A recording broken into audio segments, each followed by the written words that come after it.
अस्सलाम वालेकुम, खुशामदीद, सुबह खैर तमाम देखने वालों को। प्रोग्राम का नाम है गुड मॉर्निंग कराची और मेरा नाम है मोहम्मद यासिर। नाज़रीन, प्रोग्राम गुड मॉर्निंग कराची में मुख्तलिफ नौइयत के मामलात और मसाइल के ऊपर गुफ्तगू की जाती है। अवामी नौइयत के मामलात और मसाइल अमूमन प्रोग्राम में ज़ेर बहस आते हैं। इसके अलावा भी हमारी कोशिश होती है कि मुख्तलिफ मौज़ूआत के ऊपर अपने प्रोग्राम में गुफ्तगू की जाए।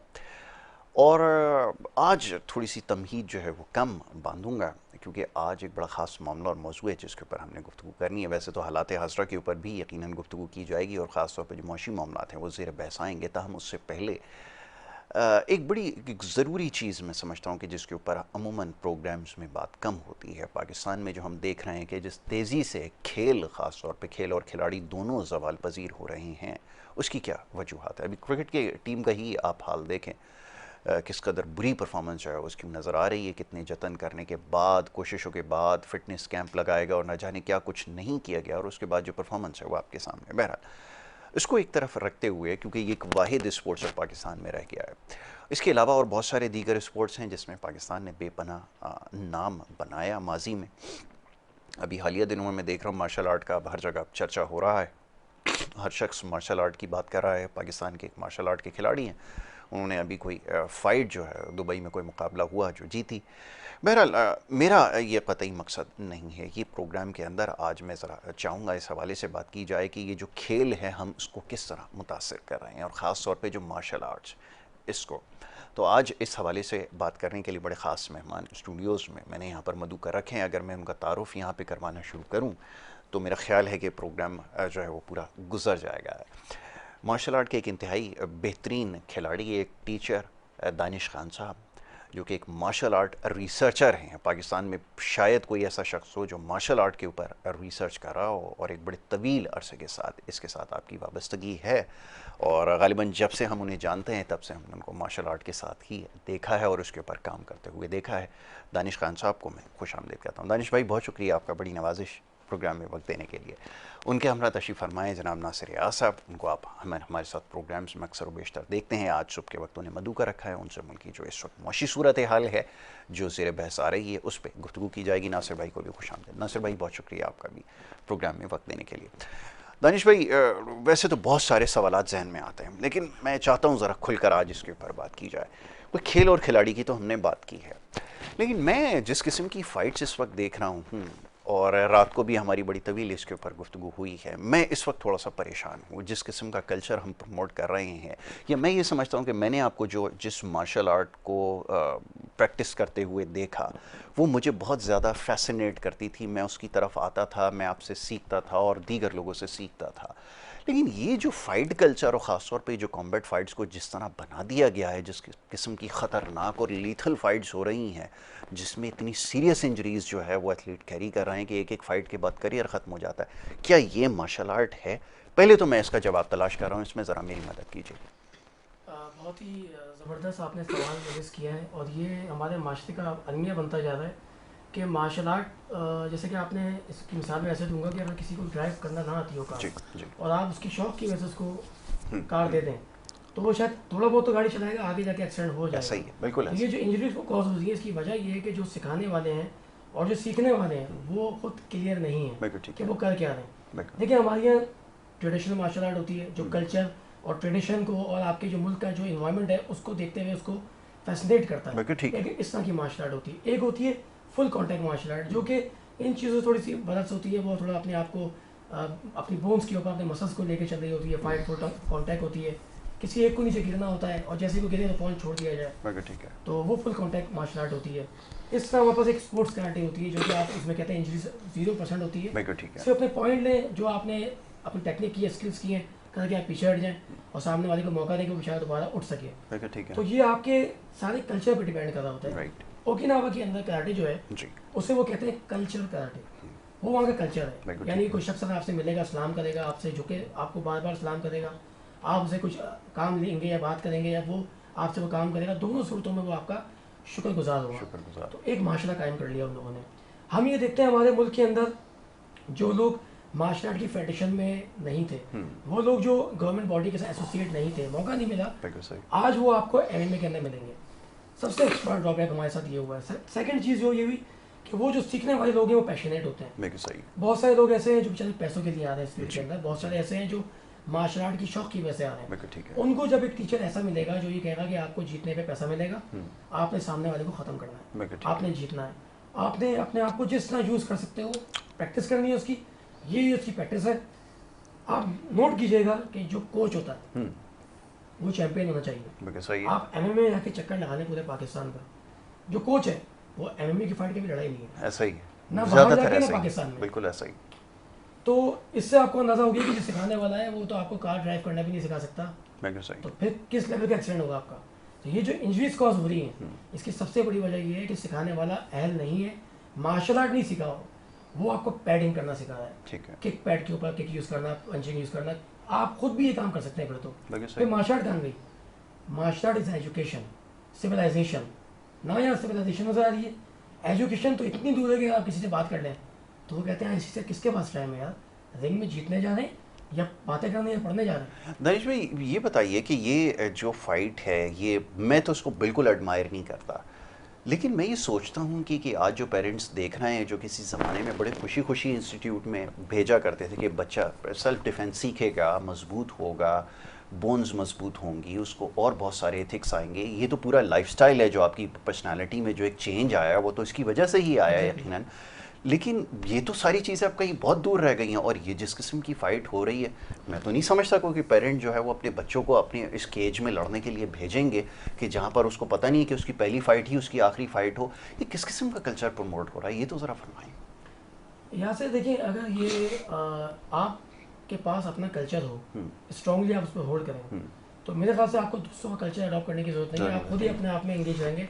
जापान को देख लें, कोरिया को देख लें, वहाँ तो लैंग्वेज भी यूज़ नहीं करते इंग्लिश, वो कहते हैं हमारी लैंग्वेज में बात करें, हम उसी को समझते हैं। बिल्कुल ठीक है। चाहे तो इंग्लिश सीख सकते हैं, कि मुश्किल चीज़ नहीं है, इंटरनेशनल ज़बान है। बिल्कुल ठीक है। मगर वो अपने कल्चर को नहीं छोड़ रहे। हमारा कोई कल्चर है, अगर हमारा कल्चर है, वाकई कल्चर है, मतलब प्रैक्टिकली बात की जाए जी, जी। तो मेरे ख्याल से हमें अपने कल्चर को छोड़ना नहीं चाहिए था। बिल्कुल ठीक है। अगर कल्चर नहीं है तो फिर हम तो ये अडॉप्ट जो कर रहे हैं, शायद वजह यही है। हमारे पास आपको मार्शल आर्ट के अंदर और किसी फील्ड के अंदर आप देख लें, एजुकेशन मौजूद नहीं है। स्पोर्ट्स आ गया या कोई काम आ गया, कभी काम पहले आ गया तो एजुकेशन मौजूद नहीं है, एजुकेशन है तो काम मौजूद नहीं है, एक साथ कुछ भी नहीं आया। रिसर्च करने की वजह से भी यही थी मेरी भी। देखिए, पहले बच्चों को भेजा जाता था उनकी पर्सनल डेवलपमेंट के लिए, कॉन्फिडेंस आएगा, मसल्स डेवलपमेंट होगी। अब वो ट्रेनिंग ख़त्म कर दी गई। क्यों? अब रोमन एम्पायर, अरब, दोनों की अलग अलग सखावतें हैं। रोमन एम्पायर की भी जंग थी, अरब में जंग लड़ी है, फारिस भी जंग लड़ती थी। जो जंग में स्ट्रॉन्ग था, ये इंतजाम था कि जो स्ट्रॉन्ग है वो खड़ा होगा, बादशाह करेगा, बादशाहत करेगा। वही ज़माना रोमन एम्पायर का अपना शौक बना। उनके लड़ने का डेवलपमेंट का तरीका ये था कि दो फौजियों को लड़ाते थे, एक मरेगा, ऐसा ही जो मरेगा वो फौज में आएगा। बिल्कुल ठीक है। और जो उन्हीं की शादियाँ भी होंगी, उन्हीं को फैसिलिटेट किया जाएगा। बिल्कुल ठीक है। और जिनकी शादियाँ नहीं हुई, आप लिटरली समझिएगा, ना वो बहादुर थे, ना वो लड़ने वाले थे, उनको शायर बनना पड़ा। बिल्कुल ठीक है। उनको लगा दिया गया, सितारों के इल्म के ऊपर काम करना पड़ा था कि शादी तो हो। बिल्कुल सही बात। इस तरह से लोगों को अलग किया जाता था वहाँ पे। अरब के अंदर आप आते हैं, वहाँ पे गुर्बत का निज़ाम था, वहाँ पे एक गुलामी का निज़ाम था। जी जी। आप इस्लाम आए, गुलामी का निज़ाम तोड़ा, सिस्टमाइज तरीके को ऑर्गेनाइज किया। ऐसा ऑर्गेनाइज किया कि चंद सालों में रोमन एम्पायर जैसी सल्तनत को बढ़ा दिया और फारिस जैसी सल्तनत को बढ़ा दिया। उन लोगों ने जिनके पास वसाइल भी नहीं थे, जिनके पास उनके हिसाब से जो ज़माना था, एजुकेशन भी नहीं थी शायद, क्योंकि सुपर पावर्स जो थी रोमन एम्पायर, फारिस, बिल्कुल ऐसा ही। अगर आप अपने कल्चर को पे बिलीव करें, अपने आप पे बिलीव करें और सही एथिक्स पे लाइफ गुजारें और सही वे पे आप उस पैटर्न पे काम करें जो आप जो चाहते हैं। आप खुद चाहते हैं कि इंजरी ना हो, फिर आप मसल डेवलपमेंट पे काम करने वाली फिलोसफी के ऊपर काम करते हैं। हमने मार्शल आर्ट भी सीखनी है, मसल डेवलपमेंट नहीं करनी, और हमने एक ऐसा रास्ता भी चुन लेना है जो कि डिजास्टर पैदा कर रहा है, जो कि लोगों में इंतशार पैदा कर रहा है। इस मार्शल आर्ट को डिस्कस करना इसलिए बहुत जरूरी हो गया है, ये अब मार्शल आर्ट नहीं रही, अब ये एक माफिया बन चुका है। ठीक है। और इंटरनेशनल लोगों का इस पर बहुत बड़ा किरदार और हाथ है। अच्छा। और पाकिस्तान के अंदर उसको ओन लोग कर रहे हैं। वजह क्या है कि पैसा रखा हुआ है, दरमियान में ऐसी चीज़ों को मतलब कि नुमाइश करना। कुरान के अंदर अल्लाह ताला फरमा रहा है कि तुम लड़ो, बिल्कुल सही, लेकिन तजावुज़ ना कर जाओ, तजावुज़ ना कर, यानी कि अपने आप को हाकिम ना समझना, ना तुम इस जोर से आगे बढ़ना। आप पूरी मार्शल आर्ट को समझ लें और फिर आज की मार्शल आर्ट को समझ लें। बहुत खूब, बहुत खूब। ये दो डिफरेंस चीज़ें आपको वहाँ नजर आ जाएंगी कि पहले की मार्शल आर्ट में क्या था, आप ब्लैक बेल्ट हैं, आपने आम आदमी से पीछे रहना है, अपनी ताकत इस्तेमाल नहीं करना। ये तरबियत दी जाती थी। आज ये कहते हैं कि आपके पास आप ब्लैक बेल्ट हैं, कोई ज़रूरत नहीं कि आप ब्लैक बेल्ट बने, बिल्कुल सही, आप वाइट बेल्ट भी हैं, आपने सामने वाले को गिरा देना है। बिल्कुल सही। इस प्रोसीजर को इतना हाईलाइट कर दिया है कि अब हर लड़का ये कहता है कि मार्शल आर्ट सीखनी है, सामने वाले को मारना है। ज़हनी तौर से मैनियाक हो चुके हैं हम लोग। बिल्कुल ठीक है। दानिश भाई, इसके ऊपर मैं अभी मज़ीद आपसे बात करूंगा कि इसके जो ट्रेनिंग के तरीक़ेकार हैं, जो इसके अंदर एक महारत हासिल की जाती थी, डिग्रीज थी इसके अंदर फिर आपने तो खैर पूरी दुनिया में जाकर जो है उसको सीखा, मुख्तलिफ आर्ट सीखे, तो वो उसकी क्या वजह बना और वो क्यों ज़रूरी था, ये मैं अभी ज़रा देखने वालों को इसके बारे में भी बताऊंगा, क्योंकि जिस तरह की कमर्शियल फाइट्स हो रही हैं ये बट थोड़ा परेशान कुन है कि इस कल्चर को जिस तेज़ी से हम प्रमोट कर रहे हैं ना, ये बहुत ख़तरनाक चीज़ है। और असल मार्शल आर्ट क्या है, इसके ऊपर हम बात कर रहे हैं। नासिर भाई, मार्शल आर्ट से बात निकाल के थोड़ी इस तरफ आएगी। आपका भी माशाल्लाह शौक़ रहा, आपने भी देखा, स्पोर्ट्समैन आप भी हैं, सारे स्पोर्ट्स में दिलचस्पी लेते हैं। पाकिस्तान में तो बड़ी तेज़ी से आप देख रहे हैं कि वो एक तो हमारे पास ना फैसिलिटीज़ हैं, ना रिसोर्स हैं, और जैसे तैसे हम डिपार्टमेंट चला रहे थे वो भी सियासती नज़र हमने कर दिए, बेरोज़गारी भी हो गई। अब बेरोज़गारी एक बहुत बड़ा चैलेंज पूरी दुनिया के लिए है, वो इसको ख़त्म करने के लिए मुख्तलिफ रास्ते बना रहे हैं, और हम कुछ एक अलग ही हमारी अप्रोच है। लंगर खाने और फलाना जगह हमने स्टॉल लगा दिए और ये कर दिए।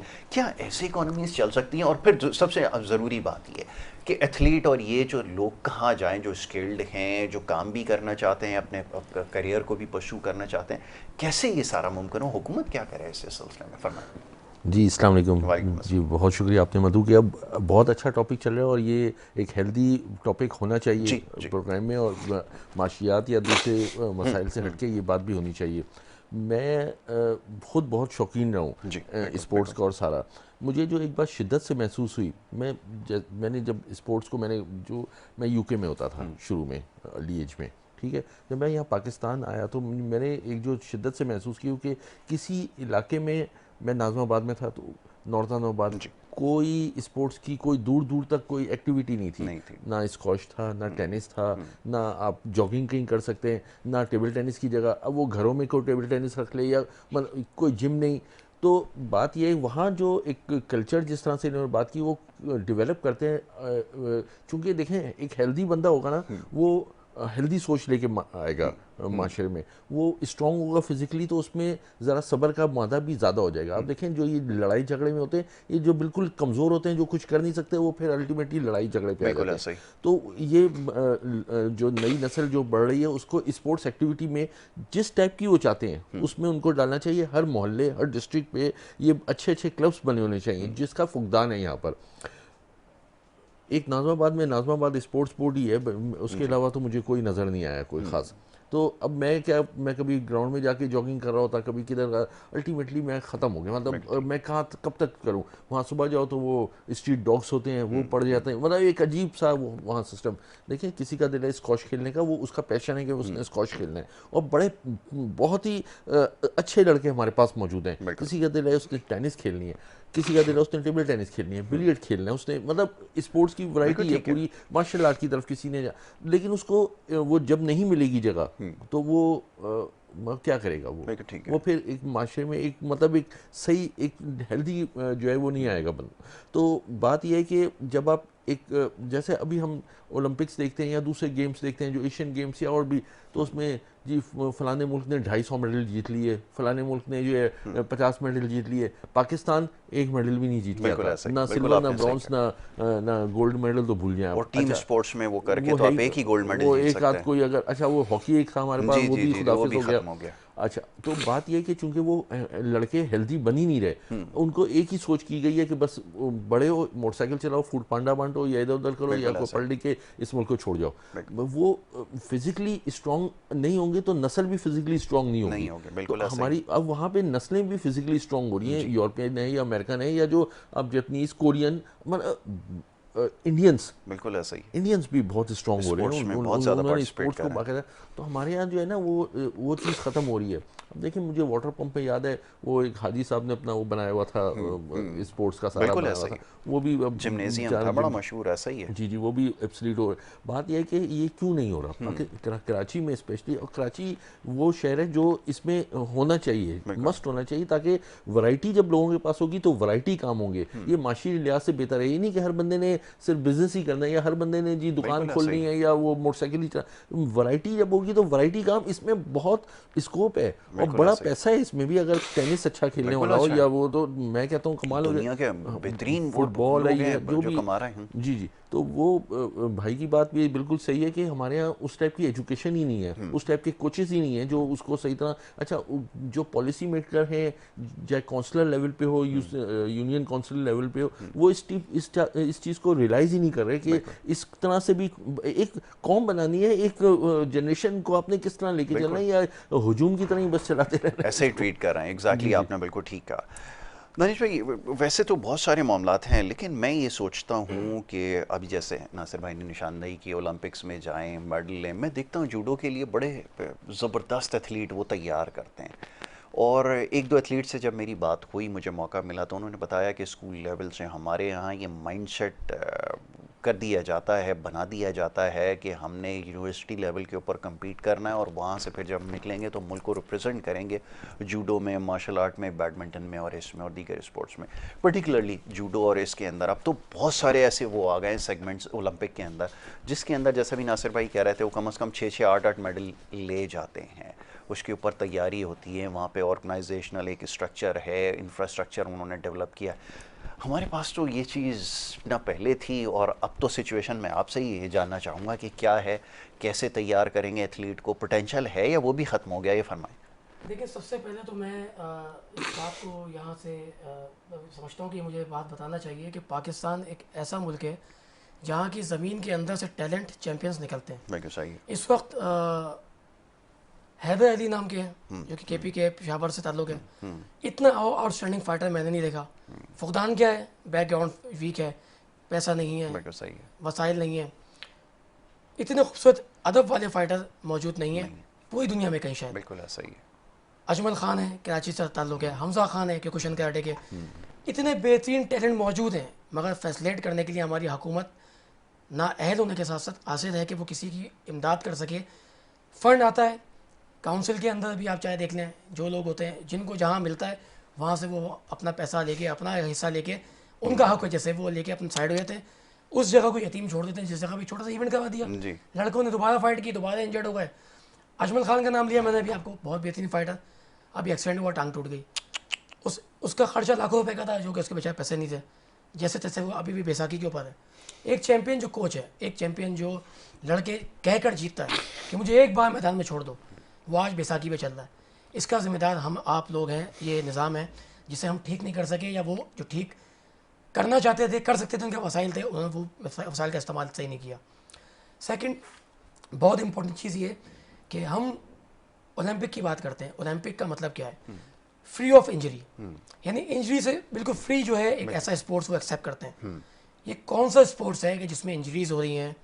आपको पता है जूडो के अंदर भी ऐसी इंजरीज होती हैं कि जिसमें शोल्डर कॉलर सब टूट जाते हैं, बिल्कुल सही है, टांगें टूट जाती हैं जी। लेकिन चूंकि उनका इतना सिस्टमेटिक तरीका है और जापान ने बड़ा काम किया उसके ऊपर, हर स्पोर्ट्स यहाँ पर अपनी खुसूसियात की बिना पे नहीं आया जी, उसके पीछे पैसा खर्च किया जाता है, उसकी एक तादाद होनी चाहिए आपकी दुनिया में कि इतने लोग उसके फॉलोवर्स हैं, फिर वो फंडिंग का जो तरीका है बहुत एक्सेप्ट कर लिया जाता है। ये कॉम्बैक्ट आर्ट, कॉम्बैक्ट स्पोर्ट्स, या तो वो कॉम्बैक्ट है या वो स्पोर्ट्स है। कॉम्बैक्ट स्पोर्ट्स क्या है, अब तक मेरे समझ में ये बात नहीं आई। बिल्कुल सही आपने कहा, शायद मुझे ये नॉलेज नहीं है, मैं नहीं आपका बिल्कुल सोचना सही। एक तरफ स्पोर्ट्स, अब देखिए ओलंपिक में आप जाते हैं, आपके पास मेडल नहीं आते, स्कूल की बात की, कॉलेज की बात की, आपको पता है स्कूल के अंदर एक यूनिट जो होता है, एक पीरियड जो होता है वो 45 मिनट्स का होता है। कराटे की ट्रेनिंग ही 2 घंटे की होती है कम से कम, 45 मिनट्स में कैसे आप करा लेंगे? सेकंड ये कि वो बच्चे एक नहीं होता, काफ़ी बच्चे होते हैं, तो स्कूल के अंदर आप एक मिनिमम अमाउंट के अंदर एक मिनिमम स्ट्रेंथ आप पैदा कर सकते हैं, शायद आप मोटिवेट कर सकते हैं, उनका बेसिक लेवल बेहतर कर सकते हैं, इससे ज़्यादा कुछ भी नहीं कर सकते। मगर हमारे इस कराची शहर में नहीं, पूरे पाकिस्तान में स्कूल से चैंपियन निकल रहे हैं, और यही वो लोग हैं, मैंने आपको पहले भी बताया था एक दफ़ा कि आपके चैंपियंस बन रहे हैं, उन्हें बेसिक नहीं आती। आपके चैंपियंस बंदे इंटरमीडिएट और एडवांस लेवल नहीं आता, मगर वो चैंपियन बन रहे, ये चैंपियन बन कैसे रहे? आप उनसे पूछें आपकी बेसिक क्या है, आपने वाइट बेल्ट बांधी, बेल्ट तो हम बांधते ही नहीं है। ये लेटेस्ट सवाल है आज का, नया मजाक कि मार्शल आर्ट सीख रहे हैं, बेल्ट तो हम बांधते ही नहीं है, बेल्ट है ही नहीं हमारे पास, फिर आप क्या पहन के मार्शल आर्ट कर रहे थे? लिबास तक मौजूद नहीं है। यानी वो एक लफ्ज़ यूज़ करते हैं हम लोग, डंगर। बिल्कुल जैसे चाहे जो अपनी मर्जी से आए और जो चाहे कर लें। बेसिकली मार्शल आर्ट के साथ आज ये हो रहा है गली गली में, और मैंने इस पर काफ़ी काम शुरू किया हुआ था काफ़ी सालों से, और काफ़ी जगहों से मुझे लोगों ने साइड करने की कोशिश की कि भाई ये तो आदमी बड़ा ख़तरनाक है, ये तो पढ़ी लिखी बात कर देगा जी। और यहाँ पे हमने एक प्रैक्टिकल निज़ाम कायम किया, माफ़ी है पूरा, बिल्कुल ठीक है। बैकग्राउंड पे आपका देखते हैं लोग कि भाई आप फीस पे करते हैं इंटरनेशनल ऑर्गेनाइजेशन को, फायदा जमा कर लें, ले जाएं, हुकूमत भी आपको सपोर्ट कर देगी कि उनको भी चाहिए, बिल्कुल ठीक है, फंड उनको भी खाना है। एक फंड खाने का निज़ाम का एक मुकाबला चला हुआ है, जिसकी वजह से इसके दरमियान में हर निज़ाम के अंदर आप देखें बदहाली आई हुई है।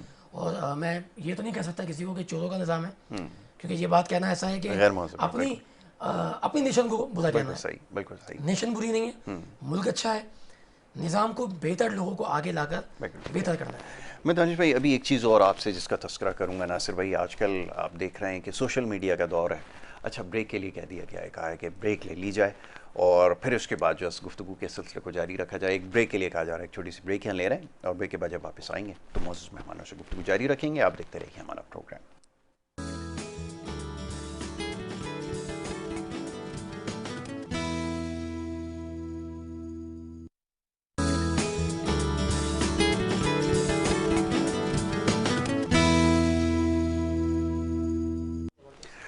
वेलकम बैक जी, एक दफ़ा फिर आपको खुशामदीद कहेंगे। ब्रेक पे जाने से पहले गुफ्तगू हमारी जारी थी, मौजूद मेहमान तशरीफ़ फरमाएं, दानिश खान साहब और नासिर यार साहब, उनसे कुछ बात हो रही थी और बात हो रही थी स्पोर्ट्स के हवाले से। नासिर भाई, अभी कुछ देर पहले आपने निशानदेही की, आप खुद माशाल्लाह एथलीट है, बड़ी काम की बातें ब्रेक में भी बता रहे थे, बड़ी इंटरेस्टिंग जो है डिस्कशन है, क्योंकि स्पोर्ट्स लवर हम हैं, स्पोर्ट्स देख रहे हैं, जिस किस्म का स्पोर्ट्स हो रहा है इस वक्त पाकिस्तान में, तो सोचने पे मजबूर हैं कि अब पूरी दुनिया में जब इसके ऊपर काम हो रहा है तो हम क्यों इससे पीछे हैं। अच्छा जी, अब ये गवर्नमेंट आती जाती रहती हैं, आपको पता है नई नई पॉलिसीज़ आती हैं, लेकिन इसके लिए किसी के पास कोई पॉलिसी ऐसा नहीं है, जो आपने भी देखा और हमने भी देखा, बल्कि ये भी देखा कि जो डिपार्टमेंट्स स्पोर्ट्स को किसी न किसी तरह से सपोर्ट कर भी रहे थे, आज वो भी ख़त्म हो गए। अब बताइए क्या असल में बात ये जो बातों में ये इसमें जो डिपार्टमेंट जो इसको सपोर्ट कर रहे होते हैं, जो उनके अंदर पॉलिटिक्स बहुत ज़्यादा है। अपने मनपसंद या फेवरेट लड़के को ऊपर लेके आना, उसके चक्कर में पॉइंट्स टेबल इस तरह बनाना कि जो हकदार है उसको डाउन कर देना, उसको लगातार गेम्स देना।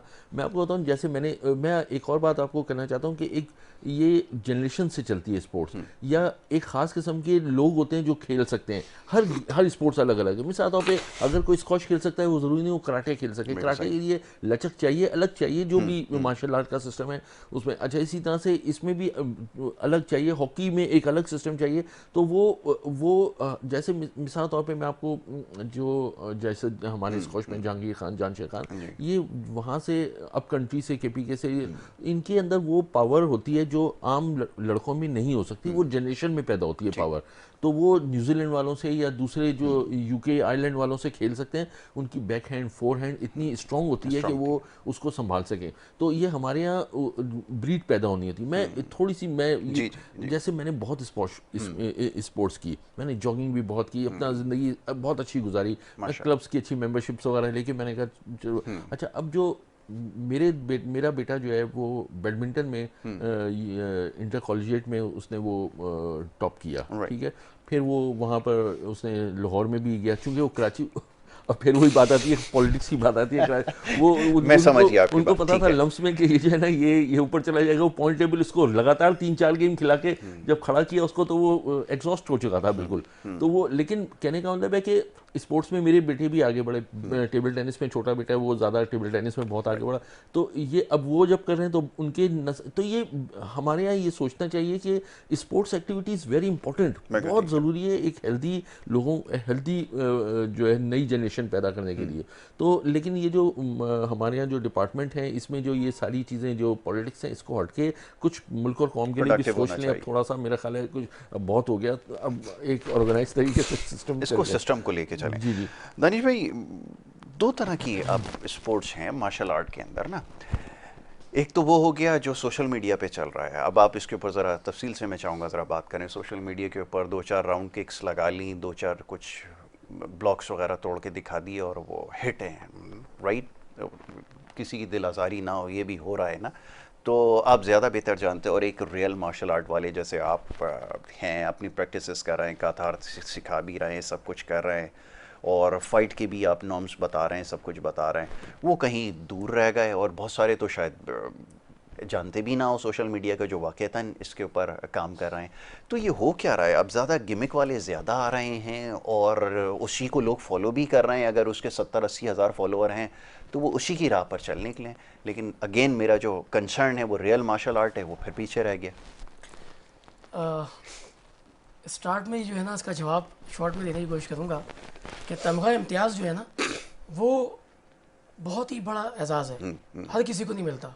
दानिश भाई, बात हमारी क्योंकि अधूरी रह गई, मुख्तसरन मैं चाहूँगा ज़रा एक मैसेज उन तमाम लोगों के लिए और ख़ास तौर पे एसोसिएशंस के लिए। अब क्योंकि हमने अब इसके ऊपर बाकायदा प्रोग्राम शुरू कर दिया है, आज से उसकी बुनियाद रख दी है, क्योंकि जो एसोसिएशंस का किरदार है ना, ये बड़ा अहम है।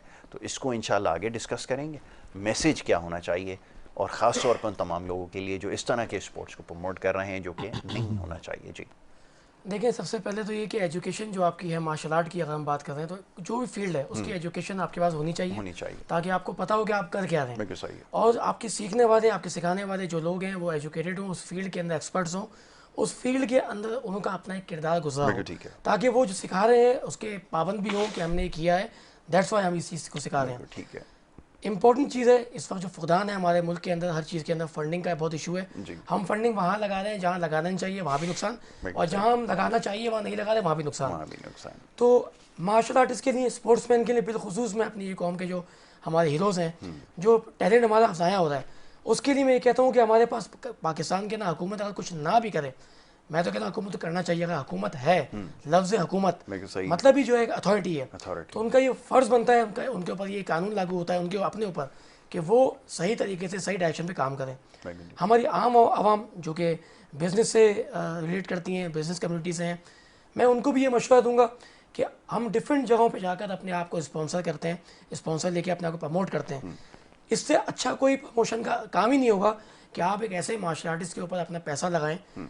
आप इतना ना लगाएं कि आप, मैं कहता हूं कि आप अपने रोज़ के 5 रुपये जो हैं वो अलग कर लें, और 1 साल के बाद वो 5 रुपये जो है जाके 5 रुपये जमा करके आप एक मार्शल आर्टिस्ट को दें कि आपने अच्छी तरह मार्शल आर्ट करनी है। आप देखें वो चैंपियन पाकिस्तान का नहीं, दुनिया का होगा, दुनिया का चैंपियन होगा। नासिर भाई, आपका मैसेज क्या हो सकता है? जी मैं तो ये समझता हूँ कि मार्शल आर्ट तो बहुत ही ज़रूरी है, तो खैर हेल्दी एक्टिविटी इलाके वाइज और हर जगह एक स्पोर्ट्स एक्टिविटीज़ होनी चाहिए पूरे शहर में, और उसको डिवाइड करके डिस्ट्रीब्यूट करके करना चाहिए काम, ताकि एक अच्छी जनरेशन पैदा हो, हेल्दी जनरेशन पैदा हो जो स्पोर्ट्स को समझे, और इस पे गवर्नमेंट को काम करना, फिर वहाँ से निकलेंगे लोग और काम करेंगे। सेकेंडली बात यह है कि जो जिस तरह से इन्होंने के कोच अच्छे, जिस तरह टीचर्स ट्रेनिंग सेंटर होता है, इस तरह कोच ट्रेनिंग सेंटर भी होना चाहिए जो कोच को ट्रेनिंग दे। पता लगे कि हर बंदा मुंह उठा के कोच ना बन जाए, बल्कि वो कहीं से सिंध याफ्ता क्वालिफाइड किस्म का कोच हो कि मैं इस तरह से ट्रेनिंग लेके आया हूँ फिर कोच बनूँ, ताकि वो एक सिस्टमेटिकली जनरेशंस को लेके सिस्टमेटिकली काम कर सके। बिल्कुल ठीक है नासिर भाई, बहुत अच्छी बात आपने कही है। दोनों मौजूद मेहमानों ने, वक्त क्योंकि हमारा बिल्कुल यहाँ पे ख़त्म हो गया सेगमेंट का। मैं बड़ा शुक्रगुजार हूँ दानिश खान साहब का कि वो यहाँ पे तशरीफ़ लाए, नासिर रियाज साहब का कि वो यहाँ पे तशरीफ़ लाए, और इसी तरह और आगे प्रोग्राम्स जो है वो मुख्तलिफ़ खेलों के हवाले से इंशाल्लाह मौका मिलेगा, वक्तन फ़वक्तन जो है वो करते रहेंगे, क्योंकि इसके ऊपर बात करना इस वक्त बड़ा अहम है। ये भी एक बहुत बड़ा अहम मसला है जिसको अब हमें दुरुस्त करने की ज़रूरत है, इसकी इस्लाह की ज़रूरत है। वक्त हो रहा है एक ब्रेक का, ब्रेक के बाद दूसरा सेगमेंट की तरफ बढ़ेंगे। आप देखते रहिए प्रोग्राम गुड मॉर्निंग कराची।